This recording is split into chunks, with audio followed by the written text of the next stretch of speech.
ഈ അസൂയ മൂത്ത് കഴിഞ്ഞാൽ ഒരു ഭ്രാന്താവസ്ഥയിലേക്ക് എത്തും എന്നുള്ളതിൻ്റെ ഏറ്റവും നല്ല തെളിവാണിത്. എന്തൊരു ഒരു ദുഷ്ട മനസ്സാണ് ഇവർക്കുള്ളത്. ആരെങ്കിലും ഈ രൂപത്തിൽ അസൂയ പ്രകടിപ്പിക്കുക? ഇത് ആദ്യത്തെ സംഭവമല്ല. യു പോയിട്ട് യു ഭരണാധികാരി ബഹുമാനപ്പെട്ട മുഖ്യമന്ത്രി പിണറായി വിജയനെ സ്വീകരിക്കാൻ എയർപോർട്ടിൽ വന്നൊരു ഘട്ടമുണ്ടായിരുന്നു. അന്നും ഇവർക്ക് ഗ്രഹണി പിടിച്ചതാണ്.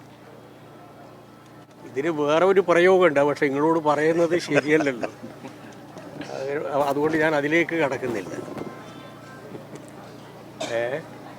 കേരളത്തിൽ CPM BJPയുമായി കൈകോർക്കുന്നതിൻ്റെ റിഹേഴ്സലായിരുന്നു ഗവർണറുമായി നിർമ്മലാ സീതാരാമൻ നടത്തിയെന്നുള്ള ആരോപണവും ഉന്നയിക്കുന്നുണ്ട്. അത് നമ്മൾ പട്ടാമ്പിയിൽ EMS മത്സരിക്കുന്ന സമയം മുതൽ കണ്ടതാണല്ലോ. AKG മത്സരിച്ച സമയത്തും നമ്മൾ കണ്ടു ഇല്ലേ? അംസക്കെതിരായി ഡോക്ടർ മാധവൻകുട്ടിയെ നിർത്തിയതും നമ്മൾ കണ്ടു. ഓർമ്മയുണ്ട് നിങ്ങൾക്ക്? വടകരയിൽ BJPയുടെ സ്വതന്ത്ര സ്ഥാനാർത്ഥിയായി ഡോക്ടർ രത്നസിംഗിനെ നിർത്തി കോൺഗ്രസ് പിന്തുണ കൊടുത്തു നമ്മൾ കണ്ടു. നേമത്ത് രാജഗോപാലിനെ വിജയിപ്പിച്ചതും നമ്മൾ കണ്ടു. അവസാനം തൃശ്ശൂരിൽ നമ്മൾ കണ്ടു. പറഞ്ഞ മനസ്സിലായി, ഒരു ഉളുപ്പില്ലാത്ത ഒരു പാർട്ടിക്ക് അവർക്ക് എന്തുമായി തോന്നിയത് പറയാം. പകൽ കോൺഗ്രസും രാത്രി RSSുമാണ് ഇവർ. പറഞ്ഞ മനസ്സിലായി? അതാണ് അവരുടെ പാരമ്പര്യം. അതുകൊണ്ടാണ് ആ പാർട്ടി ഇങ്ങനെ ആയിപ്പോയത്. അതിനിപ്പം നമ്മൾ ദുഃഖിച്ചിട്ട് കാര്യമില്ല. ഞങ്ങൾ RSSുമായും BJPയുമായും ശക്തമായ നിലപാടെടുക്കുന്നു എന്ന് മാത്രമല്ല, മതസൗഹാർദ്ദത്തിന് വേണ്ടി ജീവൻ ബലിയർപ്പിച്ചൊരു പാർട്ടിയാണ് CPIM. വർഗീയ ലഹള തലശ്ശേരി ആളിക്കത്തിയ സമയത്ത് ചിക്കൻ ബോക്സ് പിടിച്ച് കിടപ്പിലായ പിണറായി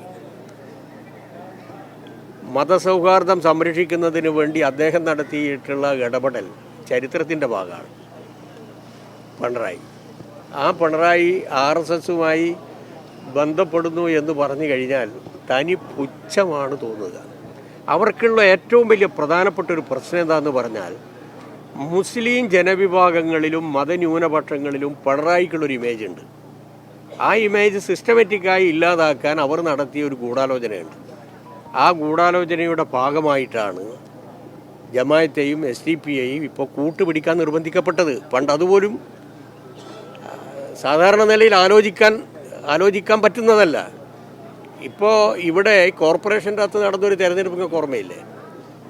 പ്രകടമായി ജയിപ്പിച്ചു കൊടുത്തില്ലേ ഇല്ലേ? അത് അടുത്ത് വരാൻ പോകുന്ന തെരഞ്ഞെടുപ്പിൻ്റെ മുന്നോടിയാണ്. അപ്പം അത് നേരെ ഇടതുപക്ഷത്തിനെതിരായി മുഖ്യമന്ത്രിക്കെതിരായിട്ട് തിരിക്കുക എന്നുള്ളതാണ് ഇതിൻ്റെ പിന്നിലുള്ള ദുഷ്ടലാക്ക്. അത് കേരളത്തിലെ ജനത തിരിച്ചറിഞ്ഞ് രണ്ടാം പിണറായി ഗവൺമെൻറ് അധികാരത്തിൽ വന്നതിനേക്കാളും ഭൂരിപക്ഷത്തിൽ ഇടതുപക്ഷ ജനാധിപത്യ മുന്നണി അധികാരത്തിൽ വരാൻ പോകുന്നു എന്ന തോന്നലിൽ നിന്നുണ്ടായ വിഭ്രാന്തിയാണ് ഈ പരാമർശങ്ങൾ. ഓക്കെ.